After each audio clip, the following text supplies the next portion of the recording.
নমস্কার, আমি তরুণ ঘোষ।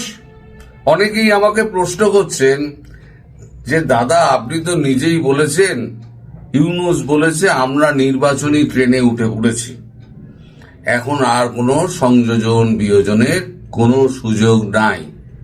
আপনি নিজে মুখেই বলেছেন। আবার আপনিই বলছেন শেখ হাসিনা উনি ফিরবেন, উনি একদম ভারতীয় সুরক্ষায় ফিরবেন।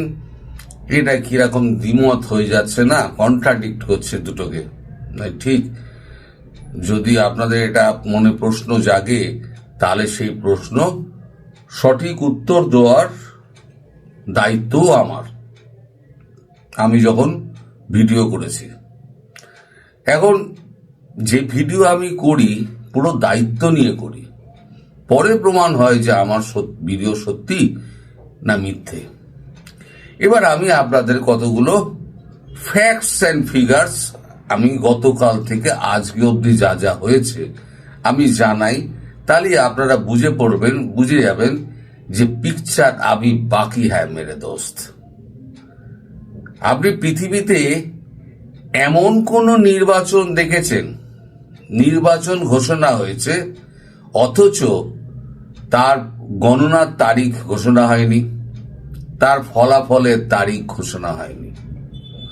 একটা ক্লাবের নির্বাচনও যদি হয় তাহলেও তার একটা ডেট হয়, তার ভোট গণনার দিন ঠিক হয়, তার বিজয়ী প্রার্থীর নাম ঘোষণার দিন ঠিক হয়। এটাই হচ্ছে নর্মাল নিয়ম। সেটা কোঅপারেটিভ বলুন, ক্লাব নির্বাচনী বলুন, কোনো সংগঠন বলুন, কোনো ক্লাব বলুন, কোনো সরকার বলুন, সব দেশেই তাই একই নিয়ম। কিন্তু এখানে শুধু নির্বাচনের দিন ঘোষণা হয়েছে, তার মানে ইচ্ছে করেই করা হয়েছে নির্বাচনটা হবে না। তাই জন্যই আমি বলি এই নির্বাচন হবে না।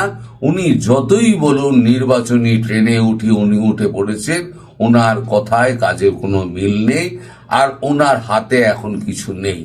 সব চলে গেছে জামাতিদের হাতে এবং এনসিপির চ্যাংড়া ম্যাংড়া যত গুন্ডা আছে তাদের হাতে। দেশ এখন তাদের কবজায় পড়ে গেছে, আপনারা হয়ে গেছেন তাদের হাতে জিম্মি।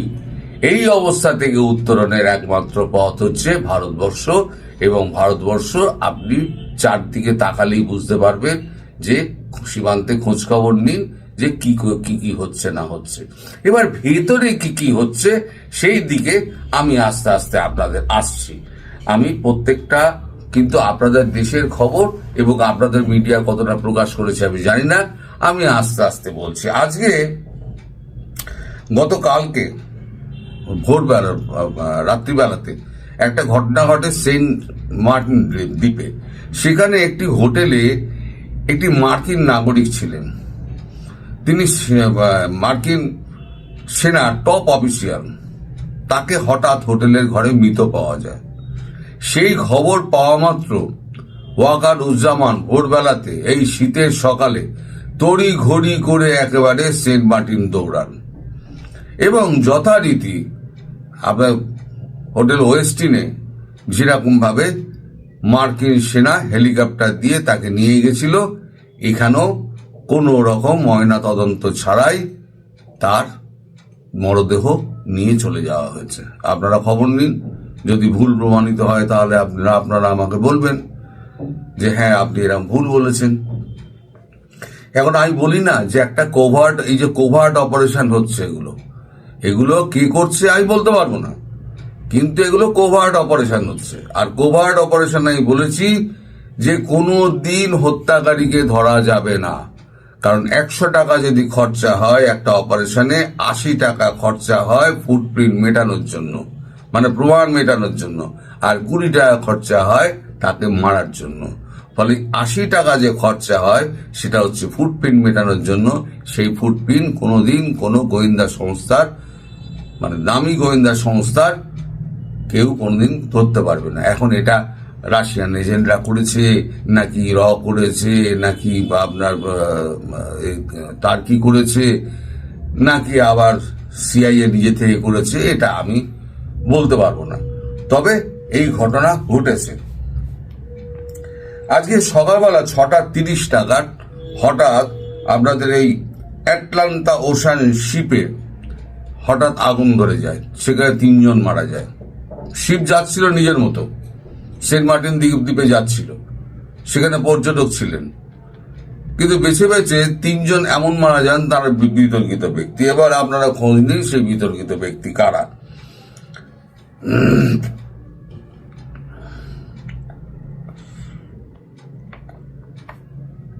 আজকে আপনার 1 মিনিট ওয়েট করবেন। গতকাল কয়েকদিন আগে আমাদের সার্জিও গোর, ভারত থেকে যিনি মার্কিন মেসেজটা পৌঁছে দিয়েছিলেন মোহাম্মদ ইউনূসের কাছে যে এই এই এই এই জিনিসগুলো করতে হবে, তার মধ্যে দুটো জিনিস ছিল, দুটো মানে দাবি ছিল মার্কিন যুক্তরাষ্ট্রের। এক হচ্ছে হাদির জানা যায় যে 2 জন বিতর্কিত ব্যক্তিকে দেখা গেছিল, একদম হচ্ছে জসিমউদ্দিন রহমানি আর এক হচ্ছে আতাউর রহমান বিক্রমপুরী। আতাউর রহমান বিক্রমপুরী তিনি অ্যারেস্ট হয়েছেন, সে খবর আপনারা সবাই জেনে গেছেন। কারণ আতাউর রহমান বিক্রমপুরী অ্যারেস্ট হওয়ার আগে তিনি একটা ভিডিও বার্তা একটা সোশ্যাল মিডিয়ায় ছেড়ে দেন, তার ভিডিওটাও আমার কাছে আছে। সেখানে তিনি বলেন যে আমি যা করেছি সেইটা হচ্ছে সার্জিস নাহিদ এবং নাসিরুদ্দিন পাটোয়ারি এদের উস্কানিতে আমি এবং সমস্ত মুমিনরা এই সমস্ত মব সন্ত্রাস যা করেছি। আজকে আমি যদি অ্যারেস্ট হই তাহলে তারা অ্যারেস্ট হবে না কেন, এই দাবি তিনি তুলেছেন। তারপরে তিনি অ্যারেস্ট হয়েছেন, তিনি বলেছেন 164-এ আমি জবানবন্দি দেবো, 164-এ ম্যাজিস্ট্রেটের সামনে তার জবানবন্দি নেওয়া হবে। ঘটনা কিন্তু ঘটে যাচ্ছে, নির্বাচনী ট্রেনে উঠে গেছেন, কিন্তু ঘটনা এদিকে ঘটে যাচ্ছে। যা যা ইউএস আর ইন্ডিয়া চেয়েছিল ঠিক তাই তাই হচ্ছে। আচ্ছা, এইবার মানে আজকে আমাদের ভোর বা কালকে রাতে তো হয়েছেই, মানে এক দফা তো আমাদের বিদেশ মন্ত্রক থেকে আমাদের বলা হয়েছে আজকে সকালবেলা আবার রণধীর জয়সওয়াল আবার একটি বিশেষ বৈঠক ডাকেন, মানে সাংবাদিক বৈঠক ডাকেন। সেখানে তিনি আবার বলেন যে আরো একজন হিন্দু যুবক মারা গিয়েছেন, তার নাম হচ্ছে, এই ঘটনা ঘটেছে চাঁদপুরে গতকাল রাতে, তার নাম হচ্ছে অনিক দাস, বয়স হচ্ছে 28 বছর। ইনি মারা গিয়েছেন। ইনি মারা যাওয়ার পরে ভারতের কাছে খবর এসছে, ভারত তৎক্ষণাৎ একেবারে একটা বিবৃতি দিয়ে দিয়েছে যে অনেক হয়েছে, আর কিন্তু সহ্য করা হবে না। গতকালকে বিবৃতিটাও আপনারা যদি চান আমি আপনাদের ছোট করে একটা লাগিয়ে দিতে পারি, আলাদা করে আপনারা দেখে নিতে পারেন। সেখানে কি কড়া বিবৃতি জারি করা হয়েছে, you must have to pay, মানে আপনাদের মূল্য চোকাতে হবে। এটা একদম বিদেশ মন্ত্রক থেকে পরিষ্কার বলে দিয়েছে। আপনাদের খবরের কাগজ মিডিয়া কি বলবে না বলবে আমি জানি না, আমি পুরো ভিডিওটা আপনাদেরকে তুলে দেবো, পরের একটা কোনো এতে স্লটে আমি তুলে দেবো। পুরো ভিডিওটা ইংরেজি হিন্দিতে আছে, আপনারা দেখে আপনারা শুনে নেবেন নিজে পেতে, যে জাস্টিস হবে, ভারত জাস্টিস করবে। তার মানে ভারত যেটা করবে সেটা জেনে বুঝেই করবে। এদিকে আপনাদের কিরানীগঞ্জে এখন তো সব পাকিস্তানি আইএসআই যা যা করছে, পাকিস্তানি আইএসআই করছে। আপনারা মাদ্রাসাগুলো বলেন শিক্ষা টিক্ষা সমস্ত কিছু হয়, ওখানে শিক্ষিত ছাত্র তৈরি হয়, তা মাদ্রাসায় কি হচ্ছে, বোমা বানানো হচ্ছে। এই কিরানীগঞ্জে গতকাল বোমা বানাতে গিয়ে একদম 5 জন মারা গেছে, আহত হচ্ছে, মানে জোনা 10-12 বোধহয় আহত হয়েছে। একসঙ্গে বেশ কয়েকটা বোমা অসতর্কবশত ফেটে যায়, ফেটে গিয়ে এই কাণ্ডটি ঘটে। এখন এই জিনিসগুলো কিন্তু বাংলাদেশের বুকে হয়ে চলেছে। তারপরে ধরুন ময়মনসিংহের আপনার 300 বছরের পুরনো একটা মাজার ছিল, সেই মাজারটা ভেঙে ভাঙচুর করা হয়েছে। সেখানে এই গন্ডগোলের মধ্যে মহসিন নামে পঁয়ত্রিশ বছরের এক ব্যক্তির মৃত্যু হয়েছে। সারা বাংলাদেশ জুড়ে কিন্তু একদম মানে এই অস্থির পরিস্থিতি রয়েছে। সব থেকে মজার ব্যাপার হচ্ছে তারেককে নিয়ে তো এত কিছু হলো, এবার আমি বলেছিলাম যে তারেক রহমান তিনি দেশে ফিরলে পরে জামাতের সঙ্গে তার গন্ডগোলটি লাগবে, কারণ জামাত বুঝতে পারবে বিএনপি এখানে সব মধু খেয়ে যাবে, আর আওয়ামী লীগ তো আসবেই, আওয়ামী লীগ ভারত ঢোকাবেই, আওয়ামী লীগ খেলে পরে দুজনের মধ্যে মধু আর গুড়ের সম্পর্ক হয়ে যাবে, তাহলে পরে আমরা হয়ে যাব আমের ছোলা, তাহলে পরে আবার কি হবে না সন্ত্রাস হবে, অবিচ্ছিন্নভাবে সন্ত্রাস হবে। কিন্তু এটা আমি 15 দিন আগে বলেছিলাম। তাই সেই সন্ত্রাসের প্রাথমিক পর্যায়ে শুরু হয়েছে। গতকালকে যাওয়ার কথা ছিল তারেক রহমানের ওই আপনার ওই জুলাই যোদ্ধাদের দেখার কথা ছিল হাসপাতালে। তা হাসপাতালে দেখা করার কথা ছিল, সমস্ত হাসপাতাল আর কি মানে অবরুদ্ধ করে দিয়েছে। অবরুদ্ধ করে এই এনসিপি এবং জামাত এনসিপি এবং জামাত এরা দুপক্ষ মিলে একবারে তারেককে গালি গালাজ করে দালাল ফালাল বলে ওখান থেকে তারেককে তাড়িয়ে দিয়েছে। তারেক রহমান কিন্তু জুলাই যোদ্ধাদের হাসপাতালে দেখতে যেতে পারেনি। আজকে তার কর্মসূচির মধ্যে রয়েছে সেটা হচ্ছে হাদির যে কবরস্থান, সেই কবরস্থান এতে ঢাকা বিশ্ববিদ্যালয়ের ওখানে, যেখানে কাজী নজরুলের মরদেহ শাহিদ রয়েছে, তার পাশে যে কবর দেওয়া হয়েছে সেখানে গিয়ে তার শ্রদ্ধা দেখানোর কথা ছিল। আজ সকাল থেকে আর সেখানে একেবারে মানে আপনার শাহবাগ, আজিজ সুপার মার্কেট এলাকা, নীলক্ষেত, আরো এই সমস্ত এলাকায় সমস্ত ধরে আর কি মানে জমায়েত করে সমস্ত ব্লক করে দেওয়া হয়েছে, কাউকে ঢুকতে দেওয়া হচ্ছে না। এই পরিস্থিতি হয়ে রয়েছে।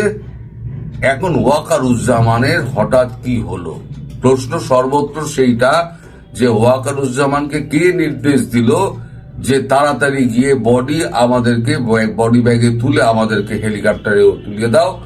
ওয়াকারুজ্জামান দেখা যাচ্ছে খালি গায়ে মানে হাফ শার্ট পরে তার সঙ্গী সাথীদের নিয়ে একটি বোটে করে সামনের দিকে দাঁড়িয়ে তিনি সেন্ট মার্টিনের উদ্দেশ্যে যাচ্ছেন এই শীতের সকালে বেলা। তাহলে কি এমন তারা তার ছিল? তার মানে মার্কিনদের ওখান থেকে খবর এসেছিল যে এখানে মারা গিয়েছে, তুমি তাড়াতাড়ি বডি কোন রকম পোস্টমর্টম না করে একেবারে বডি ব্যাগে পুরে আমাদের হেলিকপ্টারে তুলে দাও। খেলা জমে গিয়ে, তাই বলছি পিকচার আবি বাকি হ্যায় মেরে দোস্ত, এখনো দেখতে থাকুন, অনেক ঘটনা ঘটবে। আপনার নির্বাচন হবে না, ওই যে একটা শর্ত বললাম, আপনারা নিজেরা ভেবে দেখুন, সব নাম জমা পড়ছে কিন্তু নির্বাচনের গণনা দিন ঠিক হয়নি, ফলাফলের দিন ঠিক হয়নি, তাহলে পরে সেই নির্বাচন কি করে হবে? নির্বাচন হবে বলে লাপালি হলো, আর আপনারা বাঙ্গুর দল সব লাপাতে শুরু করে দিন, নির্বাচন হয়ে যাচ্ছে। আর নির্বাচন হওয়াতে একটা পদ্ধতি আছে মশাই, এই পদ্ধতিটা মানতে হবে। তো যাই হোক, আপনারা আমায় মাঝে মাঝে বকাবকি করেন, আমিও আপনাদের বকাবকি করি, এটা রেসিপ্রোকাল হয়ে গেছে। আর দুজনকেই বকাবকি করি, কিন্তু দুজনকে ভালোবাসি। Ultimately end of the day আমরা দুজনকে ভালোবাসি। গত 19 অক্টোবর এনসিপির আহ্বায়ক নাহিদ ইসলাম নিজের ফেসবুকে দেয়া এক পোস্টে বলেছিলেন, জামাত ইসলামী পিআর পদ্ধতি নিয়ে যে তথাকথিত আন্দোলন শুরু করেছিল, আসলে সেটি ছিল এক সুচিন্তিত রাজনৈতিক প্রতারণা। সহজ ভাষায় বললে নাহিদ জামাত ইসলামীকে প্রতারক বলেছিলেন। তার পরদিন এনসিপিকে কড়া জবাব দেন জামাত ইসলামীর সেক্রেটারি মিয়া গোলাম পরোয়ার। বলেছিলেন, জামাত ইসলামীর সঙ্গে পাল্লা দিতে গেলে তোমাদের আরো বহু দূর যেতে হবে। জন্ম নিয়ে বাপের সঙ্গে পাল্লা দিতে যেও না। মাত্র 2 মাসের ব্যবধানে বাবা ছেলের এই দ্বন্দ্ব মিটে গেছে। ঘরের ছেলে এনসিপি জামাতের ঘরেই ফিরে যাচ্ছে। জামাতের সঙ্গে পরিণয়ের সানাই বেজে ওঠার সঙ্গে সঙ্গে ঝরে পড়তে শুরু করেছে এতদিনের বিজ্ঞাপনী মুখগুলো। বুড়িগঙ্গামুখী স্রোতে প্রথমে ভাষণ দিয়েছেন পোস্টার গার্ল তাসনিম জারা। এখন তিনি লড়তে চান স্বতন্ত্র প্রার্থী হিসেবে, তবে হাতে একদমই সময় নেই। এনসিপির জামাত সান্নিধ্যের বলি কেবল তাসনিম জারাই নন, আরো বেশ কয়েকটি বিজ্ঞাপনী মুখও আছে ঝরে পড়ার অপেক্ষায়। তাদের সম্মিলিত আর্থিক চিঠি পৌঁছেছে নাহিদ ইসলামের দরবারে, তবে পানি যতটা গড়িয়েছে তাতে জামাতের ঘর ছেড়ে বেরিয়ে আসার সুযোগ বলতে গেলে নেই। অধ্যাপক ইউনূসের এত স্বাদের দল, এত পৃষ্ঠপোষকতা পাওয়ার পরও যমুনার তীরে তাজমহল গড়ার স্বপ্নের সলিল সমাধি হতে চলেছে বুড়িগঙ্গার কালো পানির অতলে। যমুনার রাজনীতির ভাগ্যাকাশে কি সত্যি এত দুরবস্থা? বিস্তারিত জানতে চলুন যাওয়া যাক বিশ্লেষণে। 2007 সালে অধ্যাপক ইউনূস মঈনুদ্দিন ফখরুদ্দিন সরকারের বিশেষ সুবিধা নিয়ে দল করতে চেয়েছিলেন, তোড়জোড়ও শুরু করেছিলেন। ডাকডোল পিটিয়ে জাতির উদ্দেশ্যে দুটো চিঠিও দিয়েছিলেন, কিন্তু 100 দিনের মাথায় জনসমর্থন শূন্যের কোটায় বুঝতে পেরে তল্পিতল্পা গুটিয়ে ফেলেছিলেন। নিজের অপূর্ণ ইচ্ছে তিনি পূরণ করতে চেয়েছিলেন জুলাই আন্দোলনের সমন্বয়কদের দিয়ে। চলতি বছরের 30শে জানুয়ারি সুইজারল্যান্ডের দাভোসে বসে ব্রিটিশ সংবাদ মাধ্যম ফিনান্সিয়াল টাইমসের প্রধান বৈদেশিক বিষয়ক ভাষ্যকার গিডিয়ন রাখমানের পডকাস্টে কথা বলেছিলেন অধ্যাপক ইউনূস। রাখমান রিভিউ নামের ওই পডকাস্ট অনুষ্ঠানে তিনি বলেছিলেন, নাহিদ সার্জিসদেরকে তিনি দল করার পরামর্শ দিয়েছিলেন। অধ্যাপক ইউনূসের সেই আতুর ঘরে মরে যাওয়া দলটির নাম ছিল নাগরিক শক্তি। তার সাথে মিলিয়ে নাহিদদের পার্টির নাম রাখা হয় জাতীয় নাগরিক পার্টি। তবে নাহিদদের পার্টি আদৌ কোনো জাতীয় পার্টি নাকি ইতিমধ্যে পরিচিত পাওয়া কিংস পার্টির চেয়ে আরো ছোট কোনো পার্টি কিনা, সেটার জন্য দরকার ছিল জাতীয় সংসদ নির্বাচনে এককভাবে লড়ে বড় ধরনের জয় দেখানো। ডক্টর ইউনূস পুলিশ, সেনাবাহিনী, বিজিবি পাহারায় সরকারি নানান সুবিধা দিয়ে সারা দেশ ঘুরিয়েছেন কিংস পার্টির নেতাদের, কিন্তু তাতে উল্টো ফল হয়েছে বড় একটা অশ্বডিম্ব। নির্বাচনে সরকারি কিংস পার্টির পথ সুগম করতে এরই মধ্যে অধ্যাপক ইউনূস আওয়ামী লীগের কার্যক্রম নিষিদ্ধ করে দলটির নিবন্ধন স্থগিত করেছে। নিষিদ্ধ না করলেও 14 দলীয় জোটের অন্য দলগুলোকে করে রেখেছে মাঠ ছাড়া। আনুষ্ঠানিক যাত্রার শুরুর পর থেকেই সরকারি পৃষ্ঠপোষকতায় রহস্যময় ভূমিকায় অবতীর্ণ হয়েছিল ডক্টর ইউনূসের আশীর্বাদ ধন্য কিংস পার্টি এনসিপি। আজ যে কথা পরদিন দেখা যায় ঠিক বিপরীত অবস্থান। নতুন বন্দোবস্ত আর বিপ্লবের গাল ভরা বুলিতে নেতারা হাজির হন দেশ উদ্ধারের নায়ক হিসেবে। যমুনার সদর দরজা তাদের জন্য ছিল সব সময় খোলা, এমনকি সরকারের ইচ্ছা পূরণের সাজানো আন্দোলনেও অগ্রসরের ভূমিকা নেয় এনসিপি নেতারা। থানা, পুলিশ সব হাতের মুঠোয় মবের দায় আটক কর্মীদের বীরতর্পে ছাড়িয়ে আনতেও দেখা যায়। কিন্তু অধ্যাপক ইউনূসের সেই 18 বছর আগের স্বপ্ন হোঁচট খাওয়া শুরু করেছে বহু আগে থেকেই। সামরিক বাহিনীকে তুচ্ছ তাচ্ছিল্য করা নেতারা যেদিন বিপদের মুখে ঢুকে পড়েছিলেন সেনা এপিসির ভিতরে, সেদিন এনসিপির 10 মাসের সেই রামরাজত্ব ফিকে হতে শুরু করে নির্বাচনের তফসিল ঘোষণার পর থেকেই। এতদিন রণহুঙ্কার দেয়া নেতাদের কলার স্বরে দেখা যায় ভাটা। নির্বাচনের জোট করা নিয়ে বাগাড়ম্ব শেষে দেখা যায় কেউ তাদের ছাড় দিতে রাজি নয়, বিশেষ করে বিএনপির অনাগ্রহ চোখে পড়ার মতো। বিএনপি এনসিপিকে সুলভ মূল্যে সর্বোচ্চ 4টি আসন দিতে চেয়েছে। তফসিল ঘোষণার আগে পদত্যাগকার 2 প্রতাপশালী ছাত্র উপদেষ্টার আশা ছিল তরি ভেড়াবেন বিএনপিতে, তবে পদ ছাড়ার পর মাথার উপরে ভেঙে পড়ে আকাশ। পদত্যাগে 2 উপদেষ্টা আসিফ মাহমুদ এবং মাহফুজ আলম কয়েকদিন উৎপ্রান্ত ঘুরে ফিরে ঠাঁই নিয়েছেন এনসিপিতে। আর এনসিপি শেষ পর্যন্ত বিপ্লবী ইমেজ বুড়িগঙ্গায় বিসর্জন দিয়ে জামাতের কৃপা ভিক্ষা করছে। দর্শক, 2007 সালে ফেরদৌস কুরেশির দল কিংস পার্টি হিসেবে তখনকার 111 সরকারের পৃষ্ঠপোষকতা পেয়েছিল, কিন্তু বাংলাদেশের ইতিহাসে এনসিপি কিংস পার্টি হিসেবে যতটা সরকারি সুবিধা পেয়েছে আর কোনো দল এতটা কখনোই পায়নি। তারপরও পদত্যাগ করা 2 উপদেষ্টাকে কোনো বড় দলই নিতে চাইছে না। সূত্রগুলো বলছে জামাতের সঙ্গে পরিণয় প্রায় পাকাপাকি হলেও আসিফ আর মাহফুজের ভাগ্য এখনো ঝুলছে সুতোর উপরে। সাবেক এই 2 উপদেষ্টার দায়ভার জামাতও নিতে রাজি নয়। তারা মনে করছে নির্বাচনে তাদের প্রার্থী করা হলে উপদেষ্টা থাকার সময়কার বিতর্কিত কাজের দায় পড়বে জোটের উপর। প্রতিদ্বন্দ্বীরা ভোটের প্রচারের সময় জামাত এনসিপি জোটকে সরকারের আশীর্বাদ পুষ্ট হিসেবেও তুলে ধরতে চাইবে। সমকালের প্রতিবেদনে বলা হয়, আসিফ মাহফুজ ইস্যুর সমাধান করে জামাতের সঙ্গে জোট চূড়ান্ত করতে চায় এনসিপি। এটা না হলে সাবেক দুই উপদেষ্টার অনুসারীরা বিএনপির সঙ্গে জোট চান। এই জন্য তারেক রহমানের সঙ্গেও দেখা করার সুযোগ খুঁজছেন। তবে এনসিপিকে সপ্তাহখানেক আগে 4টি আসন ছাড়ার প্রস্তাব করা বিএনপি এখন আর আলোচনা করতেই আগ্রহ দেখাচ্ছে না।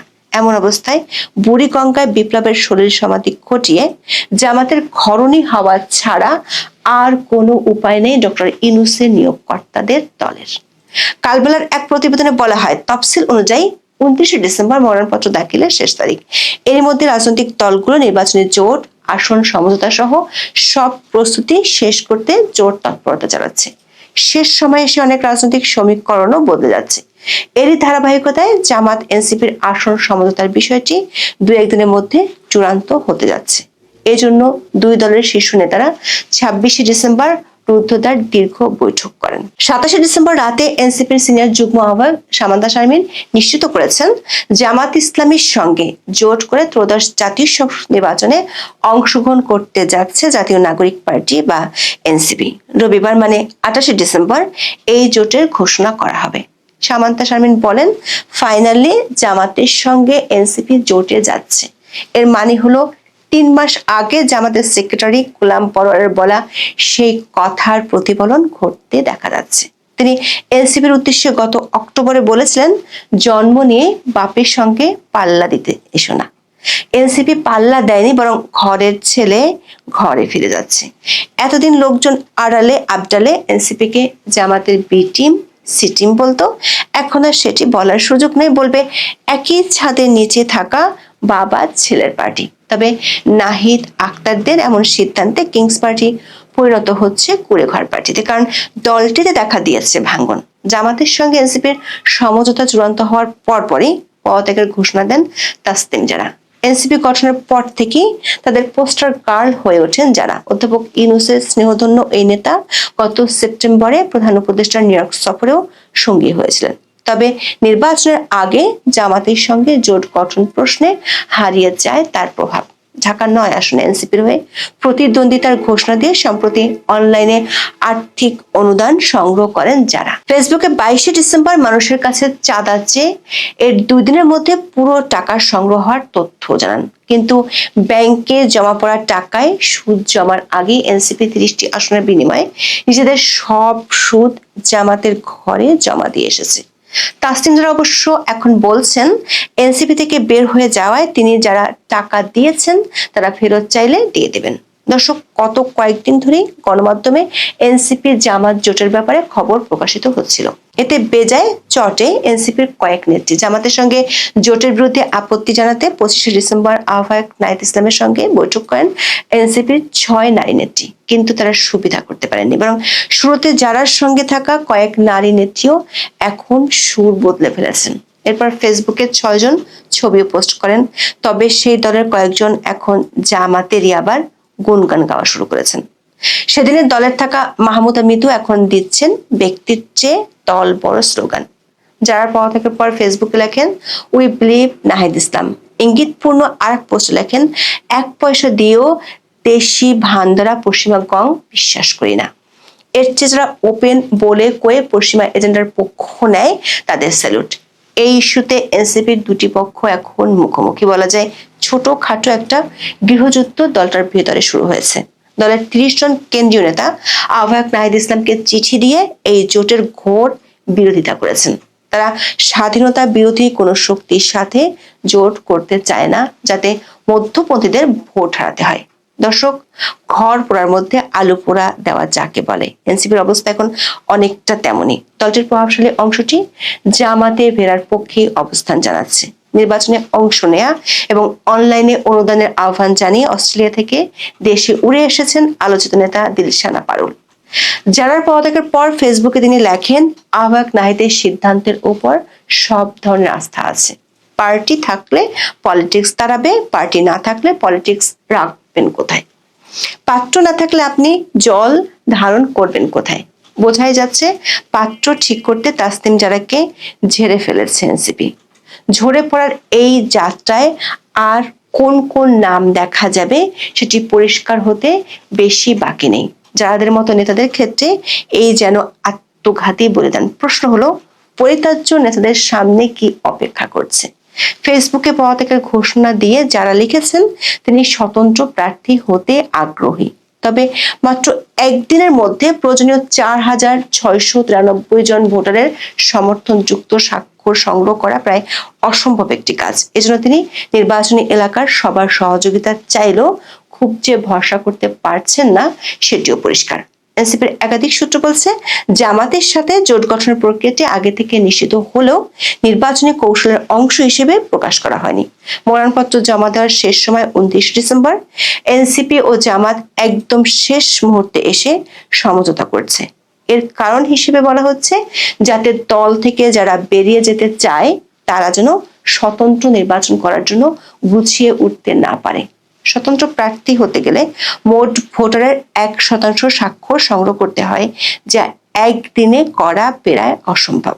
তাসনিমরা যদিও এই লড়াইয়ে নামার ঘোষণা দিয়েছেন, কিন্তু বাকিদের জন্য পথটা অনেক কঠিন করে দেওয়া হয়েছে কৌশলগতভাবেই। দর্শক, শুরু থেকেই এনসিপির বিরুদ্ধে একটা অভিযোগ ছিল যে তারা আসলে জামাতের বি টিম। এখন এই জোটের মাধ্যমে সেই অভিযোগকে সিলমোহর পেল।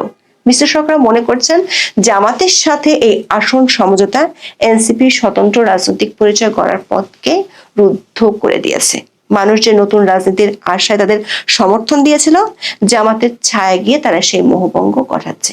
অনেকেই আশঙ্কা করছেন, এনসিপি ধীরে ধীরে জামাতের ছায়ায় বিলীন হয়ে যেতে পারে। এনসিপির নারী নেত্রীরাও মনে করেন, জামাতের সাথে সমঝোতা করলে তাদের স্বকীয়তা ম্লান হয়ে যাবে। প্রশ্ন হলো, শেষ পর্যন্ত কি বাঘের ঘরে ঘুঘের বাসা হবে, নাকি এনসিপি নিজেই বিলীন হবে? এতদিন যারা একে অপরের ছায়া মারাতেন না, এখন তারা একই ছাতার নিচে বসার জন্য রীতিমতো কাড়াকাড়ি করছেন। বিশ্লেষকরা মনে করেন, এই জোটের ফলে বাংলাদেশের রাজনীতিতে ডানপন্থার বা ইসলামপন্থী শক্তির উত্থান প্রবল হতে পারে। বিএনপি ও জামাতের মধ্যে যে মেরুকরণ তৈরি হচ্ছে, তাতে মধ্যপন্থী দলগুলোর ভোট ব্যাংকে টান পড়তে পারে। বিশেষ করে তরুণ প্রজন্মের রাজনীতি যারা করতে চেয়েছিলেন, তারা যদি পুরনো ধারার সাথে মিশে যান, তবে নতুন কোনো রাজনৈতিক সংস্কৃতি গড়ে ওঠার স্বপ্ন অধরাই থেকে যেতে পারে। রাজনীতির মাঠ এখন যেন দাবারুর চাল।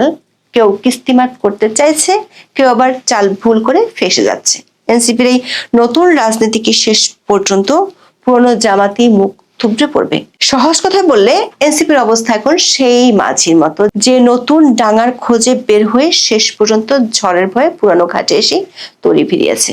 প্রশ্ন হলো, যারাকে দেওয়া অনুদান হয়তো ফেরত পাওয়া যাবে, কিন্তু বিপ্লবী দলের পেছনে যারা এতদিন নিজেদের স্বপ্ন বিনিয়োগ করেছেন, তারা সেই স্বপ্ন ফেরত পাবেন কিভাবে? জুলাই আন্দোলনের সময় থেকে বাগাড়ম্বর চালিয়ে আসা মুখগুলোর আদর্শহীনতার প্রকট দৃশ্যে নতুন বন্দোবস্তের প্রতারণা কিভাবে সমর্থকেরা সইবেন? এখন এ পর্যন্ত। সবাই ভালো থাকুন, সুস্থ থাকুন, নিরাপদে থাকুন।